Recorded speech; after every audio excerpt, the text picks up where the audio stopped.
Welcome to the hottest real estate topics on the planet, keeping you up to date with all the creative ways to buy and sell real estate without bank qualifying, so anyone can build real income starting today. Here is another great show with Dealmaker Bill and Pete the Rookie.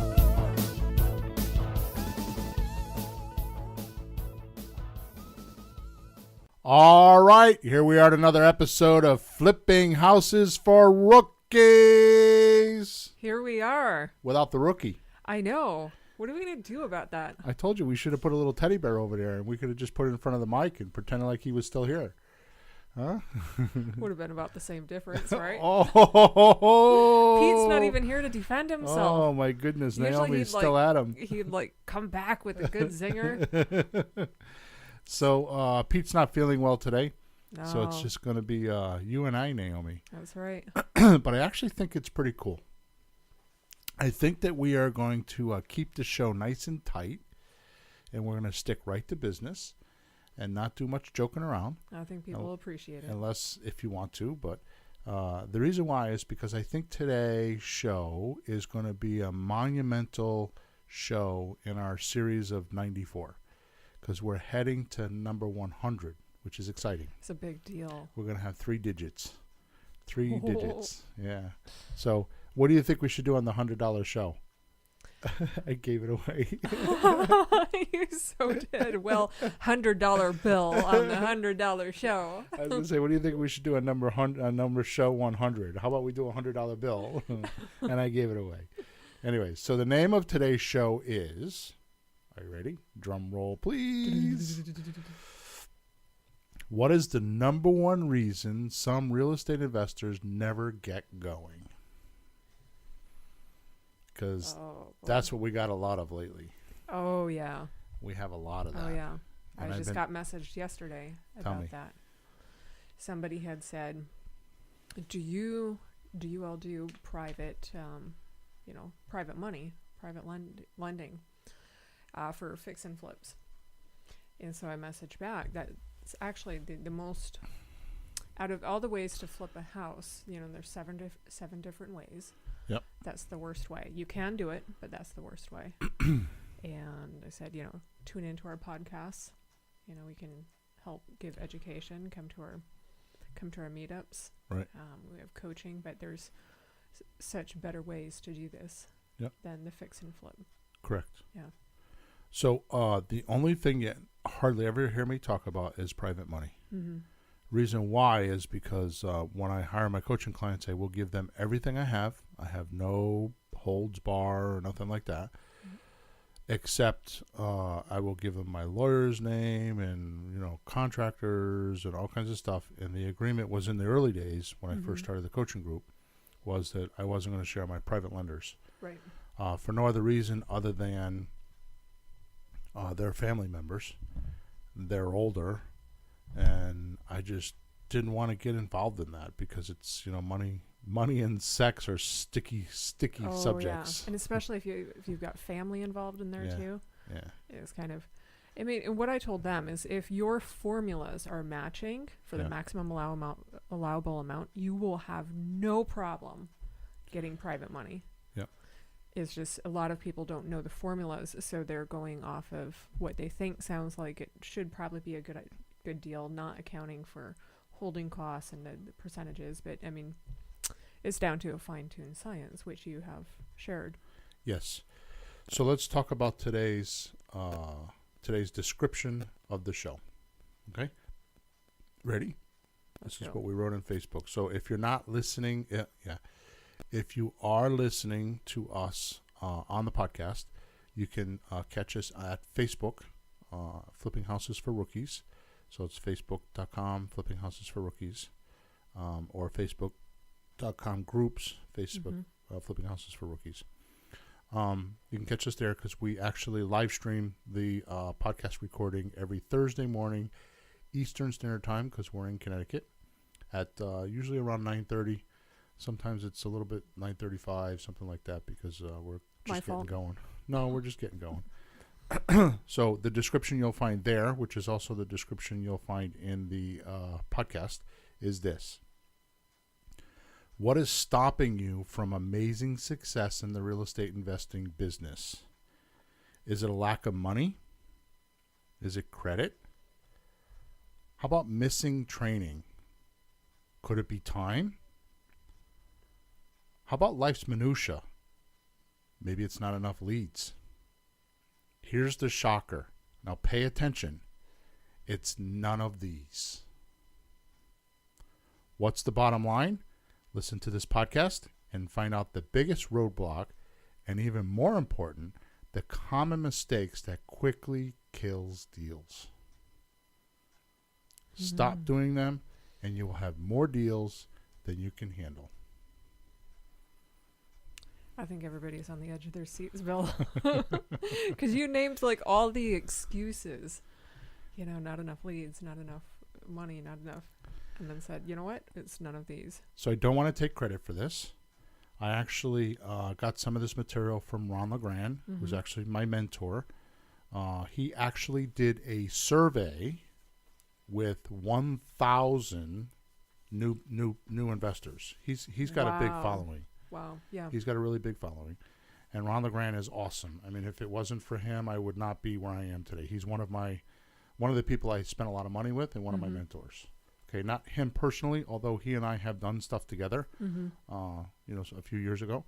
But I just like the guy. He's a great copywriter. Wow. So I read all of his stuff. So, I mean, if you're looking for, big tools and big seminars and all that kind of stuff, he's the guy I would recommend. Just go see Ron LeGrand. He's a cool guy. Good to know. Okay. Obviously, I'm a student of his, so a lot of the stuff that I talk about, I learned from him.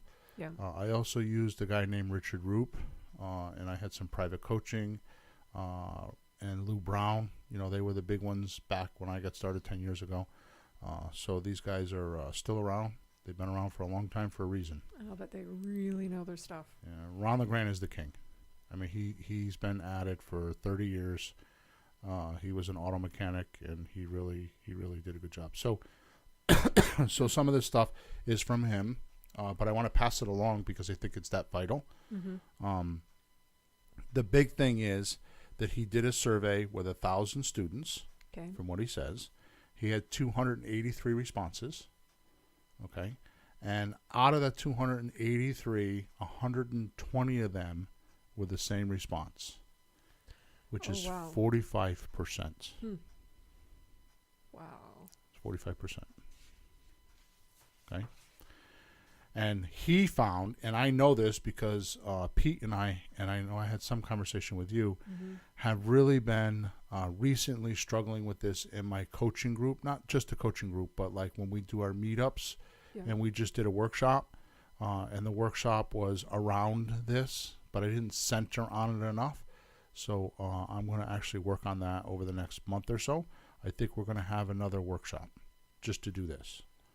Okay. So let's hear what this is. So the biggest, and number one roadblock for doing deals is handling the call with the seller. Even if somebody gives you like the virtual assistant or whatever, if you have somebody, an opening caller or a virtual assistant or yourself, right, giving you leads that say that they will do terms, the biggest problem is handling the seller call. And the I know because, it could be the opening call or the closing call. It's handling the seller. Sure. Okay. Most people suck at it. Most people won't even get on the phone. They'll like have leads given to them and they won't call them. And I know you and I are working on this, and we're going to work on this because kind of been a thorn in our side. Yeah. So I'm trying to get you up to speed to handle that, right? And I know that it takes a lot of practice. I mean, you have to practice. But there's a couple things that I want to talk about today that are common mistakes that most make. So we'll start with that, and then we're going to go on from there, okay? Because at the end of the day, I can promise you, I stumbled on this doing something else. Mm-hmm. I was working on some personal enhancement and some improvement on myself, and I've taken some communication courses and really worked on that type of stuff. Right? It's just me. I'm a self-helper. I'm always doing something, right? And so probably a year ago, I did these communication courses, and I was reviewing some of the materials, and what I realized is that when you're not certain of what you're doing, you're not comfortably there. And if you're not comfortably there, you put out this or this wavelength, or this, I don't know what to call it, this perception. Yeah. I know exactly what you're talking about.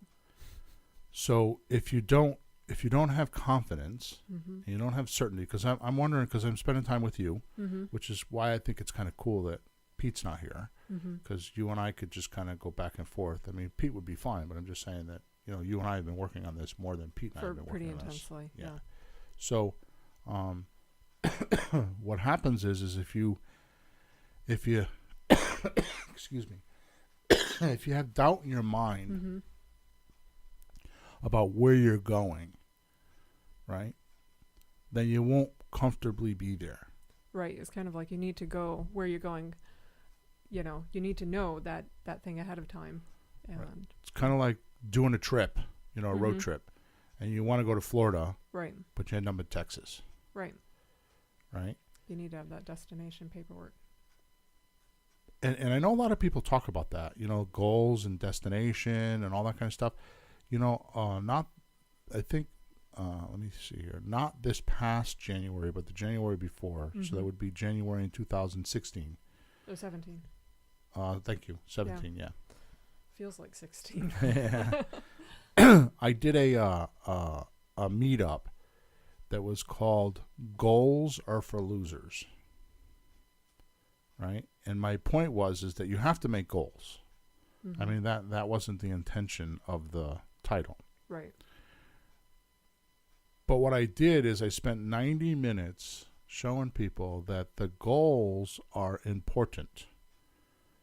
But if you don't have a system in place to handle the goals, then the likelihood of the goals being done are very low.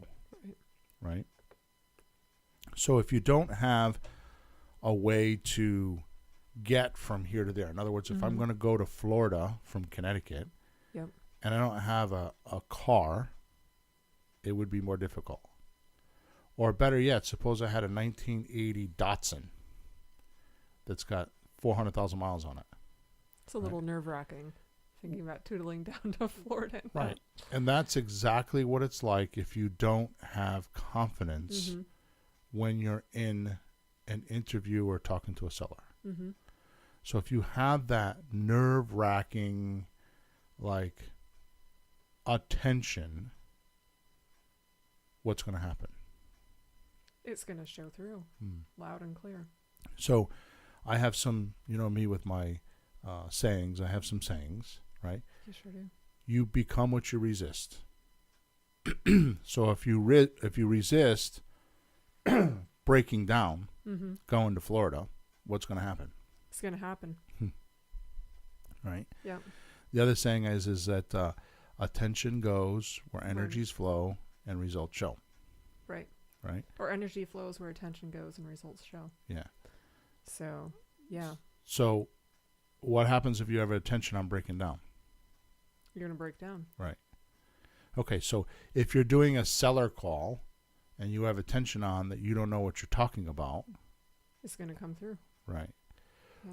Or if you're not comfortable with making an offer, what's going to happen? It's going to show as well. You're going to be uncomfortable making the offer, right? We've definitely seen things because of the message to market match where somebody can be completely stumbling around and making a horrible offer or doing a horrible call, but simply because they have the right person with the right message.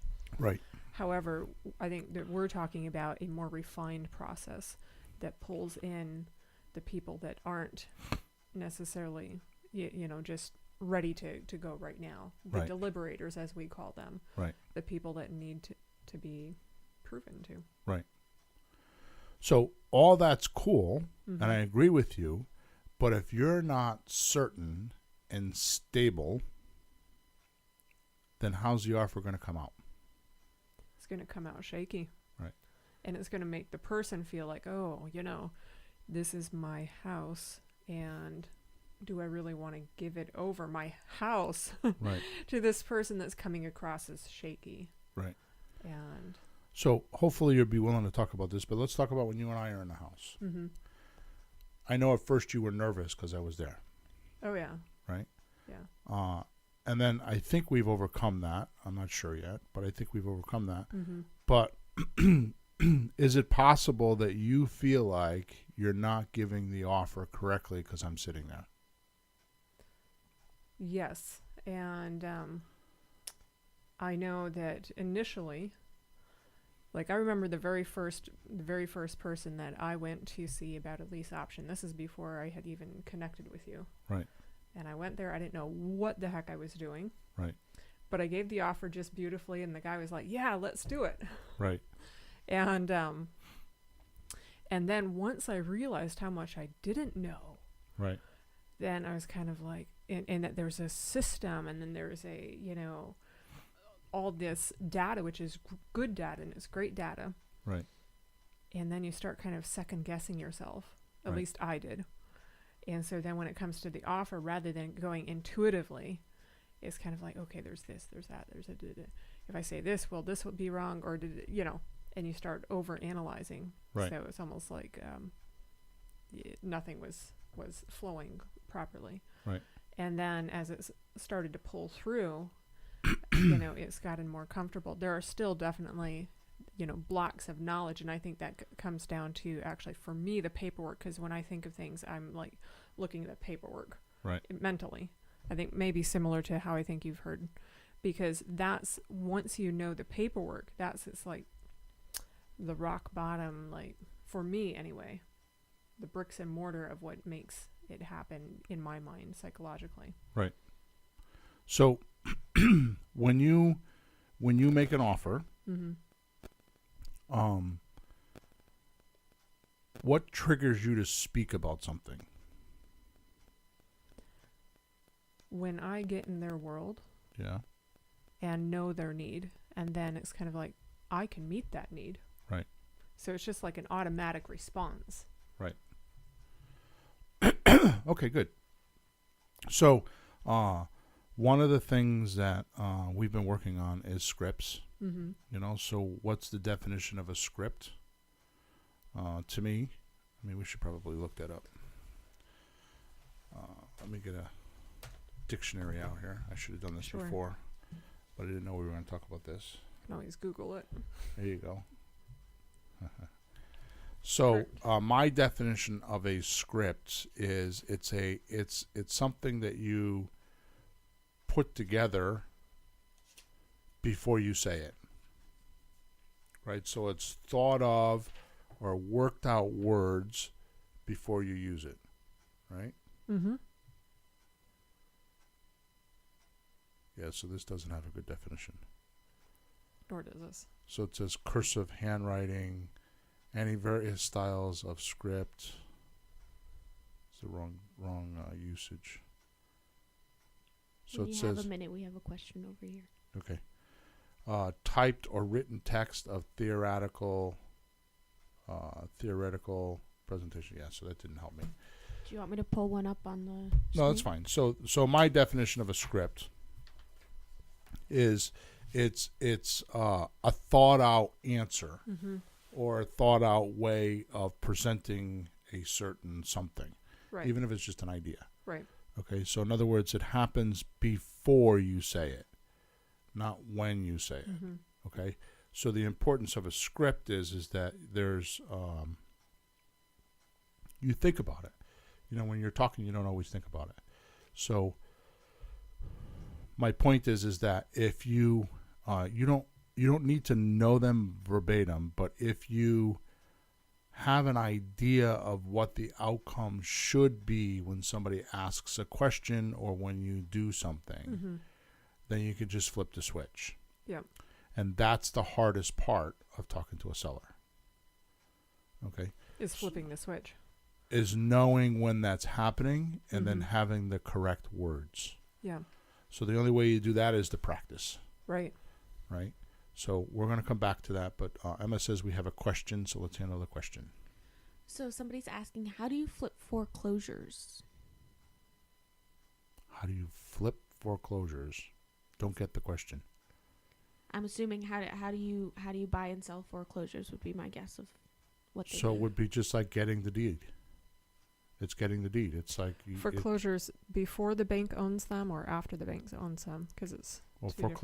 Foreclosure is after the bank owns them. Pre-foreclosure is prior to.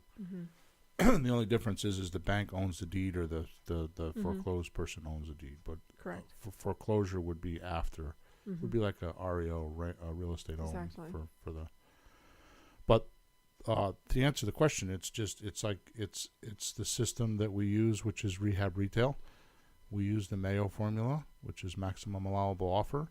We take the after renovated value, multiply it by 70%, minus the repairs, and that's how much we could pay. You buy the house from the bank or from the pre-foreclosed person, and you just do a regular deal.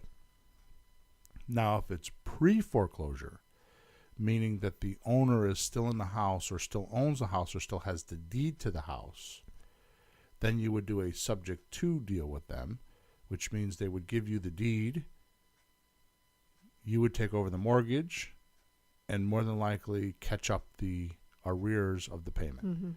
So let's say the house is worth $200,000, they owe $120,000, and they're behind $10,000 in payments. You can take them out of foreclosure. They can deed the house to you. Put the deed in your name.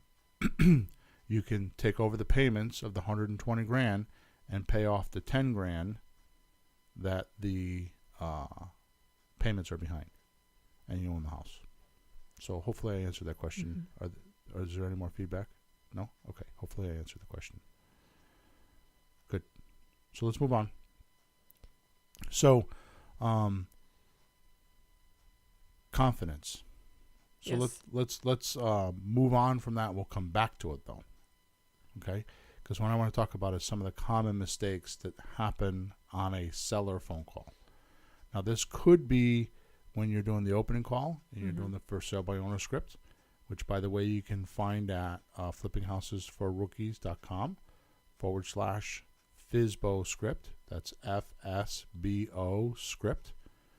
There's a script that you can download and you can do what we're talking about. Okay. So the first thing that you do when you get on a phone call with a seller is you beg.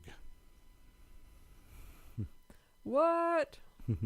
Hang on, Bill. I don't like to beg. You don't know you're begging. I think that's the wrong approach. Well, of course. That's why it's a mistake. It's so wrong. Right? So if you're preaching to the person or talking too much, you're begging. Instead, it should be like, we're just reaching out to you to see if you might qualify. Right. But they have to prove to you. So what you should do is if you're doing seller phone calls, I'm going to give you $1 million tip, and you're not going to realize it, but most listening right now won't realize it. But here's $1 million tip. What would you think if you can hire the best coach on the planet to help you learn how to do this? For nothing. Would you do it? Of course. I mean, do you even need thought for that? I mean, it's a no-brainer. You know who that is? Who is that? The person doing the sales presentation. If you just record yourself talking to a seller and then listen to it after you get done, you are your world's best critiquer. That You is are so your true. you are the world's best coach for yourself. It's like, oh my gosh, I said what? If you just record yourself talking to a seller, you will make improvements just by doing that, not doing anything else. You could probably increase your closing ratio by 30% or more by just doing that. But you'll hear yourself begging, Which isn't good. which is you're doing most of the talking, not them. Or your presentation is loose, which we're going to talk about in a minute. Okay, so let's actually just move on. Because the next thing is you're not on the script. You get lost. You go off script. This is the reason why I've been kind of hounding you and Melissa, because there are things that things that you say that you shouldn't say, and things that you should say that you aren't saying. Now, it doesn't mean that the script is verbatim and you call them up and it's like every single person you read it the same way. What I mean is there's certain sentences in the script that if you use them will turn the subject or the conversation around. Right. Or at the very least, let you know where their head is at. Right? Like one of the things that we talk about all the time is what would have to happen for me to buy your house today. Don't you think that's a little bit of a begging thing, though, too? No. It's a direct question. I think it's a powerful question. Right. And we've talked about that on previous podcasts because it just cuts through everything. Right. So let's clear up what begging means. What does begging mean to you? Can we please, it's more of a thing of, do you want to do a lease option, a terms purchase or something along that line, and you're almost kind of like talking them into it. Right. So the idea that I've been mulling over this past week, because I've been giving this a lot of attention and a lot of thought because it's been a thorn in my side, is similar to what you said before, not begging, and more of, let's see if you're qualified. Right. And I almost wonder if that sentence, which I think is a powerful sentence. Right. But it's slightly not quite congruent because it's almost more of like, let's see if you're qualified, and if you're not, I'm just walking away. Right. Whereas what do I need to do? Yeah, so that sentence has to be put into the conversation at the right place. It's usually at the end of the conversation. Right. But let's just clear up this begging thing, okay? So let's just talk about a few things that we have talked about in the past.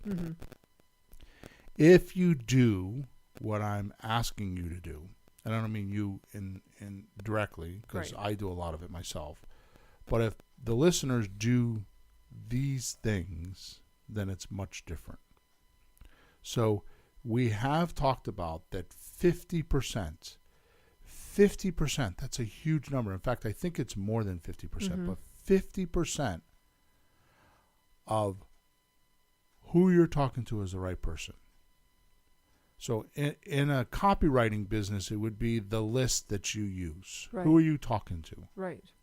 Who are you So writing to? Right. Yeah. So if you have a mail order business, it's like, what list did you buy? Do they want to hear your message? Right. Because Right. that's a big deal. Right. Yeah. I mean, let's just say we're selling weight loss. Okay. And we have a sales letter and we're going to sell weight loss. Make sense? Yeah. It's a good Okay. business. So I can put an ad in the New York Times, and I can spend a lot of money on that ad. Or spend a little bit of money, whatever. Let's just say we put it in the New York Times. Okay. It would go to how many people? Millions Okay. and millions. Let's say it's 100,000. I don't know that. Okay. Maybe it is millions, 2 million, whatever the number is. But let's just keep it simple. Let's just say it's 100,000. Out of that 100,000 people that get that newspaper, what percentage actually want to lose weight? Maybe 15%. Maybe. So the key word there was maybe, Mm-hmm. You don't know. right? You're guessing. Okay, good. So you got the concept? I got the concept. Let's take the same product and the same language, and let's go find a magazine that airline stewardesses read. And let's say that circulation's only 7,000 people. Right. But the ad says how to lose weight and become a better stewardess. Right, because airline stewardess used to have to be at a certain weight. I To think keep no their long- job. Right, no It's longer. not like that but, way anymore, but it's but just it used to be. to yeah. prove that point. Yeah. So how many sales do you think you'll get on that ad as opposed to the New York Times ad? Mm-hmm. Much different. Oh, yeah, because it's a focus market. You know who you're marketing to. Right. Totally. Mm-hmm. Right. So do you think that when we're in a house making an offer, it's any different? No, it's not. Right. So how many people do we have to talk to get a house? If you're new, it might be 15. Yep. If you've done it for a while, like I have, it might be 5. Mm-hmm. So a lot of people pay attention to all the shiny objects, all the new gadgets, Mm-hmm. the software, and there's like this hidden data line Yeah. that they don't know how to make offers. They don't know how to do this. They don't know how to do that. I'm telling you, if you just concentrate on who you're talking to, just concentrate on that a lot more than concentrating on all the other things. Mm-hmm. And your success rate will go up 50%. Right. The message to market match. 30%. So if that's 50%. Mm-hmm. So 30% of what you do in the house is making the offer. Mm-hmm. Right?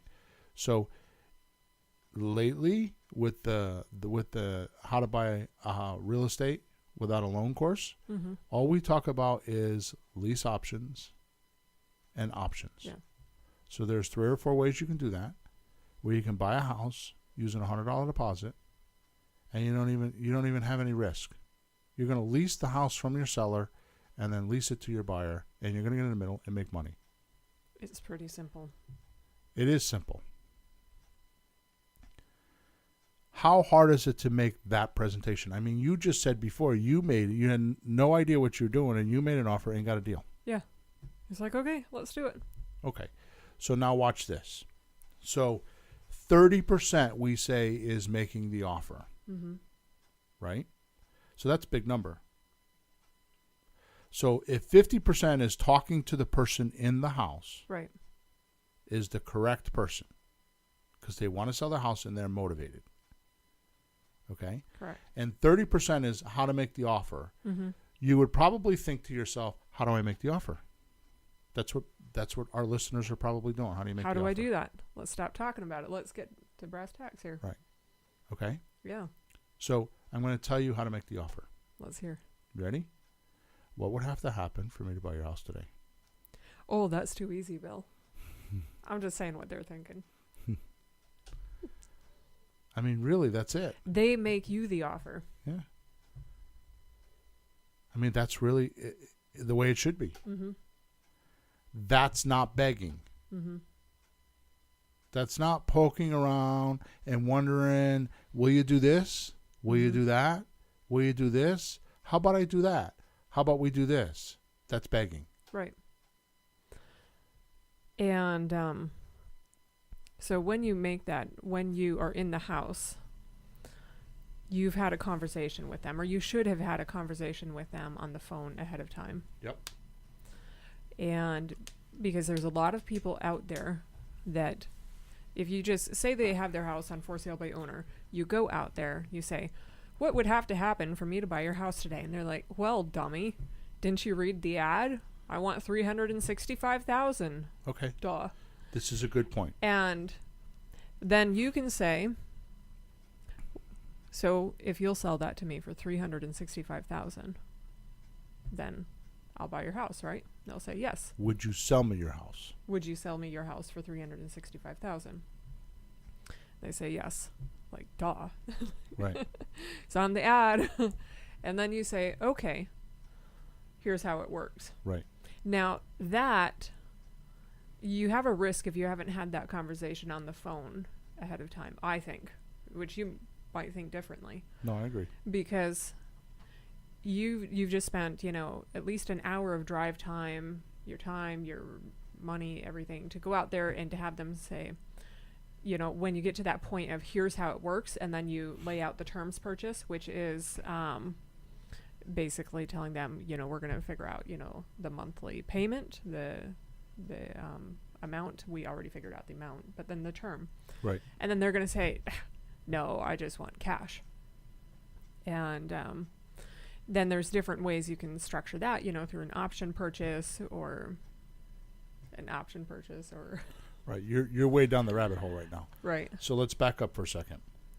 So what would qualify someone to want to go see them or do at least a closing call with them? Mm-hmm. And here's what I think. It's three things. Mm-hmm. One, they're willing to receive their payments. Mm-hmm. They're willing to receive payments until we can pay them off. Mm-hmm. Exactly. So they're willing to receive monthly payments that usually covers their expenses Mm-hmm. until we can pay them off. Right. And that's the conversation you need to Right. have with them before you even drive out there. Right. Number two, they want the most amount of money for their house. Mm-hmm. Okay, that's why we call for sale by owners, because they don't want Right. to pay fees. Number three, they don't need, I didn't say they don't want, I said they don't need their cash right now. In other words, their equity. Yep. And they're willing to hear what you have to say. Okay? That's what we use as a guideline from the opening caller to the closing caller. Yep. However, there is another step. There are a couple more steps that you have to take to figure out if they actually are qualified to go see them. Right. And the big step is that they, let me see if I have this here. Looking for a piece of paper. The big step is, if I come out there, are you ready to do paperwork? So before you go to an appointment, the crucial things that you need Mm-hmm. are they willing to receive payments until you can pay them off, Right. usually to cover their expenses. If it's a free and clear house, then maybe not so, but there may not be as many expenses. Are they willing to sell their house for the most amount of money that they can get? Mm-hmm. Or is that what they want? Right. Of course that is.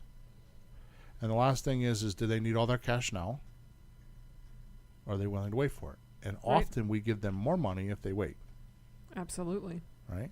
And then the last thing is are you ready to do paperwork if I come out there? If I like the house, and there's all scripts for this stuff. You can't Mhm. just bulldoze your way through this, okay? And if you say, I'm going to come out there, and if I like the house, are you ready to do paperwork? Mhm. That's a key question on the phone to make sure that when you get to the house, That's the mindset they have. right. Right. So by the time you get in the house, you 50% of it is you got the right person because Right. you pre-qualified them. Right. Now you come along and you say, okay, what would have to happen for me to buy your house today? And then they'll say, well, we already talked about it on the phone. Right. Okay, I'm not You're saying gonna that give you me pop f- that payments? question the first time, the Right. first minute that you're there. But the point is if you don't know how to make an offer, Mm-hmm. right? And which, by the way, let me cover that. It's a little bit, I wasn't planning on covering this as a show, but Mhm. let's just talk about how you make an offer. First thing you want to do is you want to negotiate the price. Mm-hmm. And we have a specific way of doing that. We use the cost to sell worksheet, which covers how a seller goes through 12 to 15% in closing costs in a conventional loan. Right. Okay? So we go through that. So we get the price of the house first. Then we ask them, okay, how much are your monthly payments, including taxes and insurance and any other expenses? Mm-hmm. Once they say it's blah, blah, blah, then we say to them, okay, that's how much I'm going to pay. Okay? And then the third thing you're going to do is you're going to ask them, how long will you let me pay? Mm-hmm. And I do, if I'm not staying in the deal, I do 2 years. Right. If I'm staying in the deal, I usually do 7 or 10, Right. and I will do a 5-year if I get pressured into it. Right. Okay. Now, does it have to be that way? No. That's my It can be business 30 model. years. It can That's be- my business yeah. model. It could be 2 years. I wouldn't go less than 2 years. Right. But that's just my business model. Okay. So, really, it's not that hard if you just practice this stuff. Right. Okay. So that's what I'm talking about. Is you just got to practice it. Okay. So that's not begging. What you're saying is here's what I can do, here's what I can do, here's what I can do. It's qualifying. And they say, yes, I'm willing to do this. No, I'm not willing to do that. Okay. And you go back and forth until you figure it out. It's not begging. Okay. Which brings us to the next thing, which we started to do. So does that clear up begging? Feels pretty cleared up. Yeah. Okay. So the next thing that happens is you go off script and you get lost. Like I said, we're going from Connecticut to Florida and end up in Texas. Hell, some of you end up in California. Some of you end up in Germany. Oh, Lord. The reason for a script is a roadmap, so you know what your outcome is going to be. Mm-hmm. And there's certain words and certain sentences that I will never let go of that took me thousands and thousands and thousands of offers, and I mean 3,000 or 4,000 minimally, of offers to figure out. Okay? And they work. Hardest problem I have with teaching people is getting them to practice those scripts. It's even the problem I have with you. It's the problem I have with Peter. That's why I'm smiling. It is the demise of my business, which is going to change because it's either I'm going to start doing it myself or people are going to start like, I mean you and other people, but we have to, because if we deviate from the scripts, and I don't mean like I said before, verbatim, every single word, but these certain sentences have to be used. Right. If they aren't, then we're going to have what we have now. We have appointments that don't close. The closing percentage goes down instead of up, and deals don't get done. And they need to get done. And deals need to get done. Okay? Okay, number 3. I'm sorry to tell you this, but it's true. You say stupid things that you very soon regret or later on totally regret. This is what happens. These are common mistakes that people make. So first one is people beg. You know, the investor begs. Number 2, they go off script and get lost. Number 3, they say stupid things. I'm telling you, I've had coaching clients that I'm like, why did you promise that? I didn't know what else to say. That's the answer. Right. I didn't know what else to say. Hopefully they didn't sign the paperwork on it, though.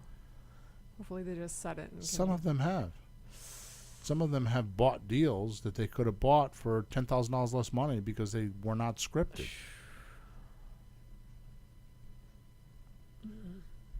Wow. Just even that So simple here's sentence. a scripted sentence, okay? Let's just do it. So Naomi, how much you asking for your house? 200,000. Is that the best you can do? But you know, I can do 190. Okay. Are you sure that's the best you can do? Yeah, I'd feel confident. Okay. Yeah. So basically, if I don't give you $190,000, you're telling me you won't sell me your house today? Correct. What are you going to do then? I don't know. I might have to hold it because my mortgage is 190. Okay. See what just happened? Yeah. Was that hard? No. That was a script. So what did I find out? You found out you just got $10,000. Yeah. And then you Which also went where? Hit National Bank, baby. Sorry. For sure. That is also a script. Yes. Hip National Bank. So we got $10,000 in so profit. $10,000. Yeah. And then also you found out what their situation was. Yep. The German tank. Yep. So we found out that she owes 190. Mm-hmm. So watch this. Let's finish the script. Okay. So you're saying if I pay you $190,000 today, you'll sell me the house? Yes. Here's how it works. And then I give her a lease option presentation. Or let's do this. How much are your monthly payments? $1,300. Does that include the taxes and insurance and all your bills, all the expenses? It does. Okay. So I'm going to pay you $1,300, okay? Okay. Good. What? By the way, when we do these lease options that we're Mhm. talking about right now, Mm-hmm. okay, we usually do them for 5 years. So I'm going to set it up on a 5-year term. Does that work for you? Well, I suppose. Okay. What's your reservation? My reservation is You wanted to do 7 years? yes, how did you know? So what would you prefer? Let's do 7 years. You see what I'm saying? It's not hard. That's all my point is. Mm-hmm. Okay? Good. So you say stupid stuff. That's not stupid stuff that we just said. Okay? The last thing is you just talk too much. Now we're talking about common mistakes that people make. So Yeah. number 1 is you beg. Number 2, you go off script. Number 3, you say stupid stuff. And number 4, you just talk too much. Mm-hmm. Why are you talking? Listen. The good Lord gave us 2 ears and 1 mouth for a specific reason. You listen twice as much as you talk. Exactly. Does that make sense? I'm just looking at the time. How much was it? 48 minutes? Yep. Yeah. I think that's pretty clean, cut, and concise. Yeah. So you just talk too much. Right? Yeah. Now here's the good thing. All that stuff can be fixed. Except a lot of listeners Mm-hmm. had this exact philosophy. I'm just going to learn it on my own. I don't need any money for education. And little did I know that the school of ignorance is the most expensive way to go. And I mean, why wouldn't you pay somebody like me or Ron LeGrand? I don't Mhm. care. Anybody. Just somebody. Yeah. Pay somebody, or Richard Roop or Lou Brown, any one of the names I talked about earlier. Pay somebody to get these scripts. Yeah. Because I am here to tell you, after many, many, many years of experience, and now several years of experience of trying to help people get deals, Yeah. that the one thing that stops success, the biggest roadblock, is confidence. If you're not fully 100% standing in front of a seller Mhm. with confidence, you will not get a deal, or you will get less deals. Right. Closing ratio is going to go down. If you are thinking about what to say next while your seller is talking, Mm-hmm. you are not fully there.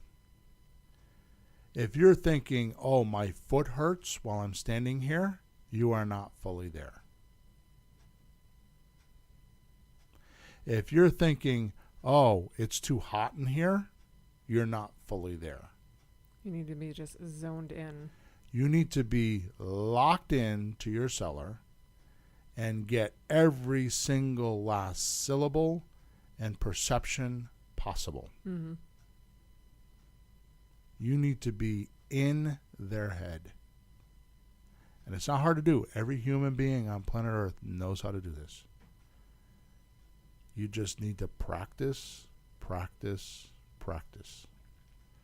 And if you ask the right questions, it's easy peasy. If you stay on script, which is the road map Mm-hmm. of how to get through the presentation. So if you know the script and you follow the roadmap, Right. you will buy a lot more houses. If you call a seller and say, do you have a house for sale?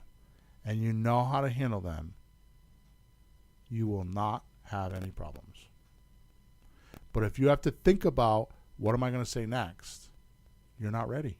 You're not. You could do deals, but you're not going to do as many as you could. That's right. We're going to go like we have a couple months without doing a deal. Mm-hmm. Because that's what the problem is. It's confidence. Okay? Now, I'm going to end the show with this. It's a lot of blah, blah, blah, blah, blah, blah, blah, blah, blah, blah, blah. So we're going to like rattle on. But I'm here to tell you that my claim to fame, because I'm not any different than anybody else. I've had a lot of training, like from people like from Ron LeGrand and other people. I've had a lot of training. Mm-hmm. But I do bring something to the table. And the one thing that I've brought to the table, amongst other things, is that I like to keep it simple. Number 2, what I figured out was the loan-to-value ratio. So what that means is how much is owed on the property, not just on the mortgage, but tax liens and IRS liens and all that stuff, but how much is owed on the property divided into how much the property is being sold for. Right. Then And you'll get the ratio. That could be the after renovated value. It could be what they're asking, however you want to do it. You take that percentage and you break it down so you know which offer to make. Right. So if there is a 100% loan to value ratio, in other words, they owe what it's worth, you give a slot offer. Right. If there is 10% equity and 90% loan to value, we use an option. Yep. If there's 20% equity and 80% loan to value, we take over the deed. We get the deed and we buy the house from them subject to. Yeah. Okay. If there is 30% worth of equity and 70% of loan to value ratio, we can do fix and flip. Mm-hmm. If there's 60% worth of loan to value and 40% worth of equity, we could do a wholesale deal. And if there is 0 loan to value ratio and they own it free and clear and 100% equity, we do owner financing. Now, the reason why I bring that up is because when I'm in the house, I don't worry about what offer I'm going to give because I have a script for each one of those. Mm-hmm. So suppose the person has a $100,000 house and they only owe $30,000. They could do any one of the 7 deals. Right. But I find out that they're only willing to take anything above $70,000. Right. So they will not sell for less than $70,000. So I pick one of those scripts and I just say, okay, Right. here's how it works. And I give them that offer. I completely, utterly go through that offer until it's completely understood and they're a dead no. Mm-hmm. Then I say, okay, so that won't work. How about this? Right. And then I give them one of the other offers. Maybe it's a lease option or maybe it's an option agreement. Whatever Right. it is, I pick which one I want to use. So it's not confusing when you're giving those offers. What you need to do is you need to know the scripts. And they're not, I mean, the scripts are 2 pages long. They're not hard, arduous, Yeah, they're pretty difficult simple. things to learn. Yeah. You just need to know how to explain it to your Exactly. seller. And what helps initially is when you're on the phone having that conversation, just to have them right there. Right. And it sounds a little bit dry because you're just sitting there reading them. Right. But then it starts to flow. Right. And The point that I'm making is that when you have that confidence and you are there fully servicing your seller, because it's a consultative type of a sale, Yep. you will make deals.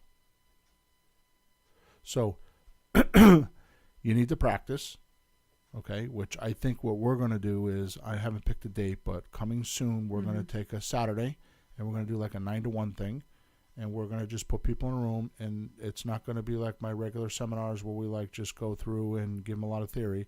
We're going to put you in a room, we're going to give you phone numbers, and we're going to give you scripts, and you're going to get on the phone. Actual practicing. Actually do it. Then we Yep. critique you, and then you go back at it, and then we do it again, and we critique you. But that's another story. We're not here for that point. Yeah. You can do this at home. You In could front sit of a mirror. down with a family member. Hell, you can talk to the mailman if you want. Okay. Or a stuffed teddy bear. Or a stuffed teddy bear. That's named right. Pete. You could. I've had people do that. Yeah. You just put a teddy bear in front of you in the chair and you talk to it until you get it worked out. And I promise you, you won't do it more than 8 or 10 times before you start to realize how simple it is. I mean, this is something you can do and on a lunch break, right? It is very important. Yeah. But you have to know how to do it. You have to practice. Okay? So, man, I can't get whatever's in my throat out, huh? Sorry about that. So anyways, what you need to do is you need to get a hold of the scripts. And if you're looking for my scripts, you can go to flippinghousesforrookies.com/buy without a loan. Okay, that's flippinghousesforrookies.com/buy without a loan. All the scripts are in there. And we help you with a whole lot more than just the scripts, but that's probably the most vital point of the whole course, is how to buy without a loan. Pretty good. Yeah. So it's flippinghousesforrookies.com/buy without a loan. Or you can go to flippinghousesforrookies /FISBO script. And that is the script for the opening call. It's not the scripts for the closing call or when you're in the house or anything like that. But it is that verbiage that you need to open up that conversation. Right. So let's recap. The summary of the show is, what is stopping you from amazing success in the real estate investing business? Is it lack of money? Is it credit? How about missing training? Could it be time? How about life's minutia? Maybe it's not enough leads. Here's the shocker. Now pay attention. It's none of these. What's the bottom line? Listen to this podcast and find out the biggest roadblock, and even more important, the common mistakes that quickly kill deals. Stop doing them, and you'll have more deals than you can handle. I think we covered that. I think you completely covered it. Yeah. So you hit the nail on the head. Right. Bam. Thank you. So I think this is going to be a very vital podcast for others. Might have been a little boring the way we delivered it because we weren't like joking around and kidding around, but it was pure content. And I think that's what most folks need to hear. Yes. It's not what they want to hear, it's what they need to hear.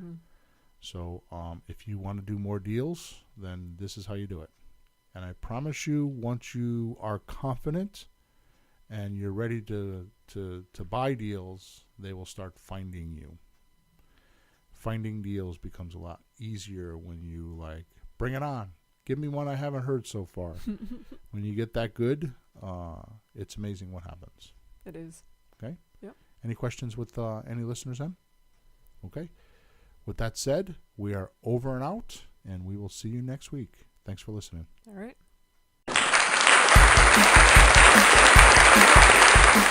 Thanks for tuning in to the hottest real estate topics on the planet with Bill and Pete. If you want to continue learning how to buy and sell real estate without money or credit, head over to flippinghouses.club for some cutting-edge real estate wealth tools. Or contact us at info@flippinghouses.club.